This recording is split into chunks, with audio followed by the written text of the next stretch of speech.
بنابراین شب سخن زملکانی را خواندم. زملکانی اشعری هست. انشاءالله در نظر از درباره شیخ الاسلام یا صحبتی مکمل یا چند صحبتی مکمل کردنی هستیم. بسیار سوال ها و طلب های و درخواست ها از جانبی تماشابینا آمده است. از روز تولدشان تا روز وفاتشان بیان کنیم.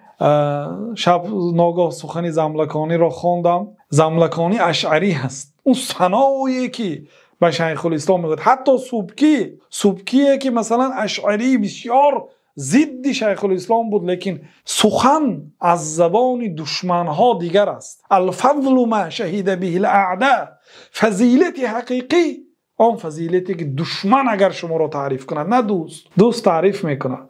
دوست تعریف کردنش عجب نیست، عجب در آن است که دشمن انسان را تعریف کند. بنابراین شیخ الاسلام رحمت الله علیه را تمام علمای مذاهب، از حنفی ها، مالکی ها، شافعی ها، از حنبلی ها، از اشعری ها، از ماتوریدی ها، از صوفی ها، همه تعریف کردگی هستند.